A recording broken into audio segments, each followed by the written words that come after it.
Shalom.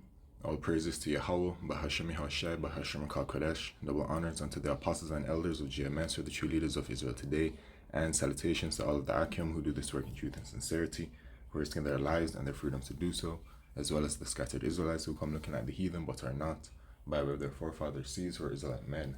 The true name of the Most High is Yahweh, and his son's name is Yahushai, and the Lord's holy chosen people are the so-called Negroes, Latinos, and Native Americans, as well as the ones who suffer under the curses in the book of Deuteronomy.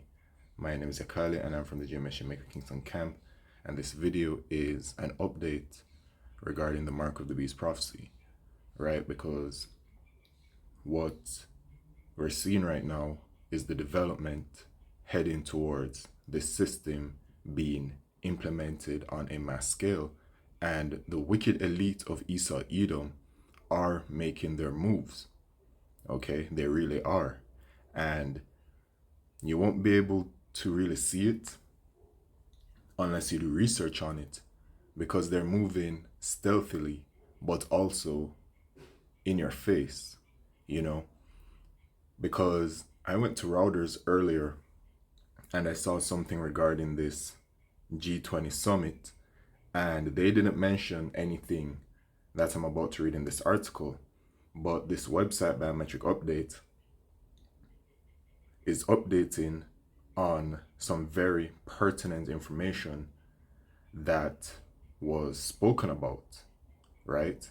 And I'm going to read the entire article because everything within it is important to what's going on, right? And it will give you, a broader overview of things.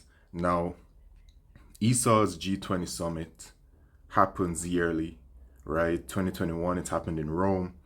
2022, it happened in Bali, and 2023, it's happening right now in New Delhi, and it's a gathering of the members, right? Now let's take a look at the members. The G20, or Group of 20, is an intergovernmental forum comprising 19 sovereign countries, the European Union, and the African Union. It works to address major issues related to the global economy, such as international financial stability, climate change mitigation, and sustainable development. Now, if you're in the know, when you hear all of these words, your ears are going to perk up, okay? Financial stability. First of all, the global economy. That's what they're focused on. Right now, they're moving towards a digital transformation with the central bank digital currencies, as well as the digital identification systems. Right, that is being pushed very heavily in each and every country, especially those with the larger populations, such as China. Their system is, I'd say, basically in place, right?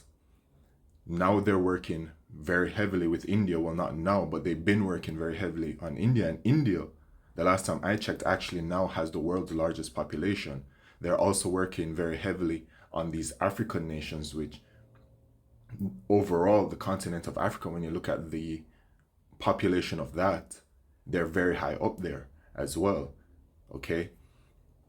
So this global economy, keyword financial stability, keyword climate change mitigation, which that's like some form of, I'd say boogeyman, right? Scaring people, because this whole climate change thing really ain't real, okay? But they're pushing it.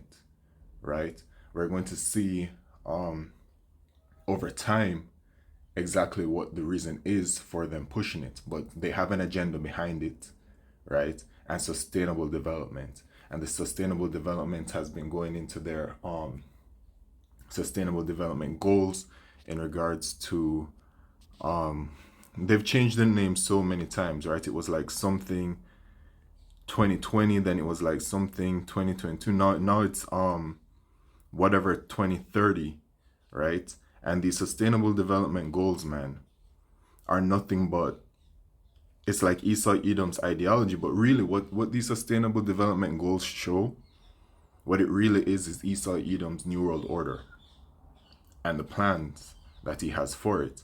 Now, it appears, right? It appears to be something that's friendly and amicable and great for the world, but there are ulterior motives behind it.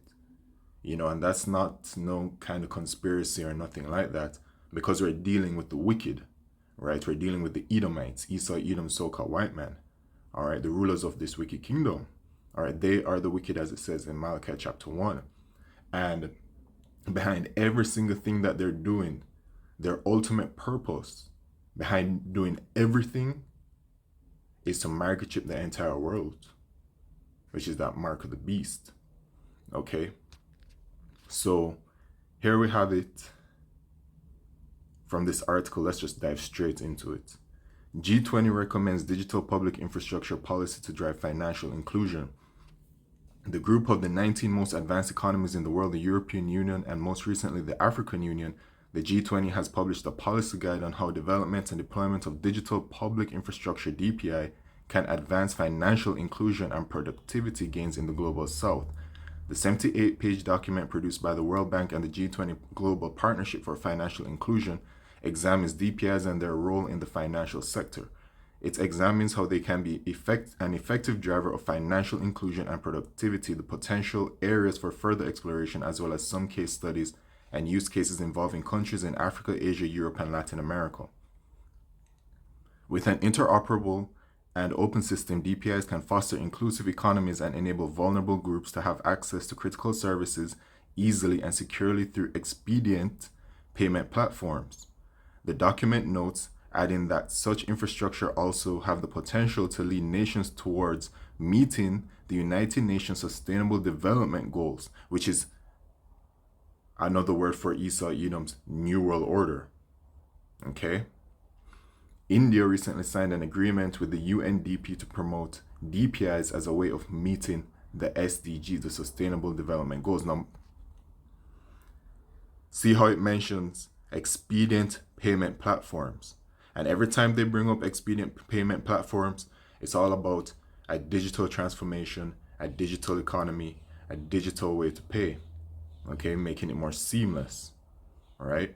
Citing the India stack, which comprises the Aadhaar digital ID and the interoperable UPI digital payments platform, you see, digital ID, digital payments platform. Among other DPIs, as an example, the G20 believes DPIs can serve people not just in the financial sector, but also in the domains of health, education, and social welfare, right? So these DPIs, see, you have to really just pay attention, man. These digital public infrastructure, right? It will not only be on payments, but it will also be helpful in the domains of health, education, and social welfare. And that is the purpose of the microchip. All right, they're going to digitize everything and they're going to consolidate it all onto the microchip. You see? They're letting you know straight up. The policy publication holds that while DPI has the potential to help countries leapfrog their digital transformation, it can also play a critical role in accelerating this digital transformation in an inclusive way. It also remarks that while there has been a remarkable progress in global financial inclusion efforts thanks to emerging digital financial services, there is much that still remains to be done, and DPIs can play the trick.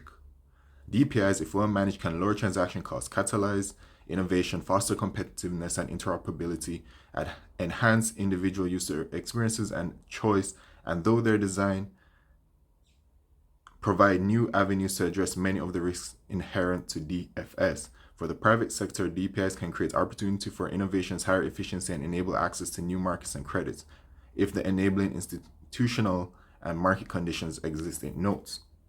In building such systems, the G20 document also suggests considerable focus on safety, trust, and a robust data protection architecture.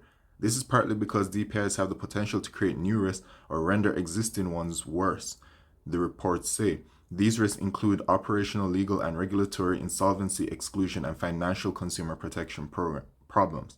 To tackle these risks and make DPIs a veritable device for financial inclusion and productivity gains, authorities are called upon to properly design DPIs by creating the enabling environment for them through a widely acceptable set of good practices, encouraging appropriate risk-based regulation and supervision for their use in the financial sector, and promoting sound internal governance arrangements, among other measures. The recommendations in the policy documents are indicative, voluntary, and non-binding. They are meant for public authorities but could also be useful to other relevant stakeholders. Okay, so then this is just a little bit of information extra. India's UPI sees record monthly transactions in August. In a related story, India's UPI payment system. So let's go to this real quick. So it is called the Unified Payments Interface. So here you have an article from August 29, 2023. India in talks to share UPI digital payment experience with 3 more African nations, right? Because Africa is being very heavily pushed right now towards their digital transformation. Okay, one of the largest populations in the world overall as a continent. Okay.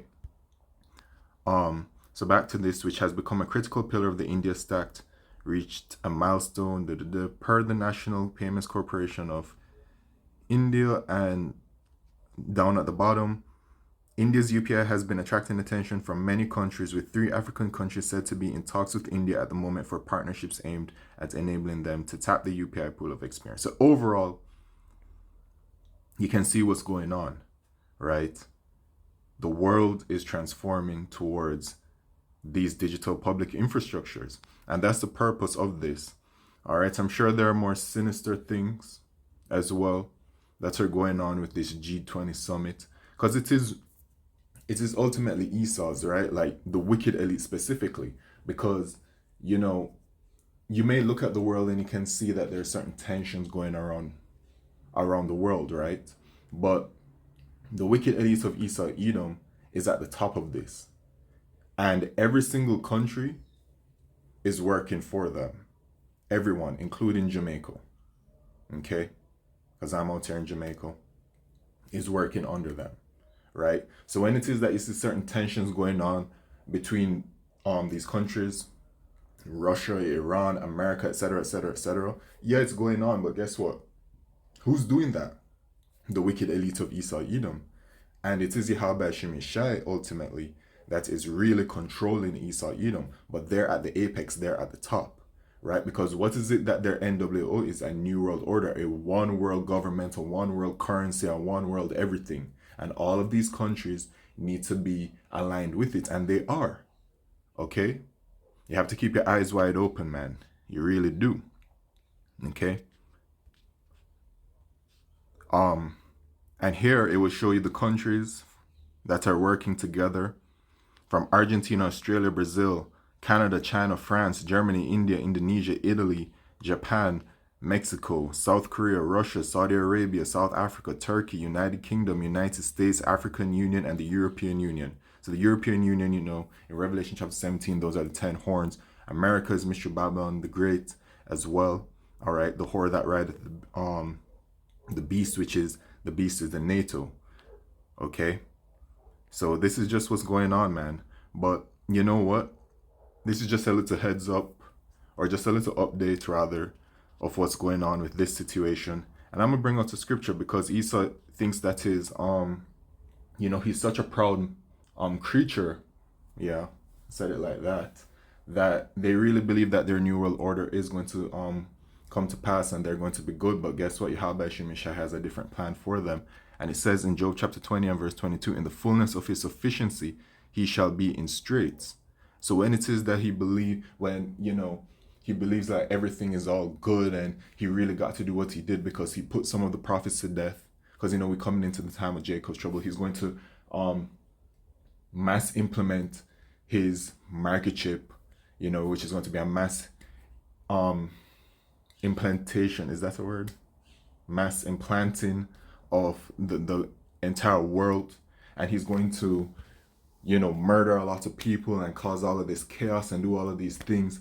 And he's going to be sitting there really proud of himself. The wicked elite, they're going to be proud because they're going to be like, yes, we finally fulfilled all of our plans that we've been working on so diligently, and working with these spirits on the left hand side so diligently for all of these decades, and finally we've done it. And they'll feel like they've had certain victories because they would have put some of the prophets of Yahweh Shemishai to death and all these kinds of things. But no, in the fullness of his sufficiency, he shall be in straits. Every hand of the wicked shall come upon him. And the wicked here is talking about the laborers, which is talking about, and the wretched one, talking about the Israelites, okay? When he's about to fill his belly, you see? So when he's about to feel full and satisfied, Yahweh Shemishai shall cast the fury of his wrath upon him and shall rain it upon him while he is eating, right? So what's going to happen? Because World War III is going to pop off in a way that's going to become like,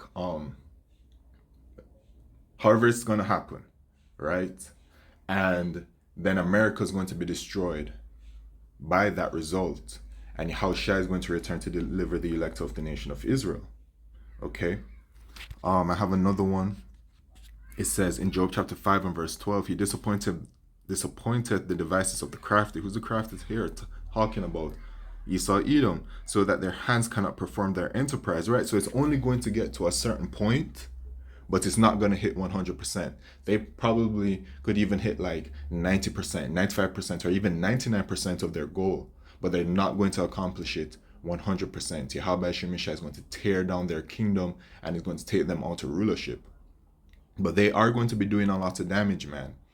Okay, and this devil is going to be coming with great wrath. Okay, so yeah, man. With that, I like to say all praises, glory, and honor to Yahweh Shemishai, Bashram Kakodesh. What abad, Babal, Shalom.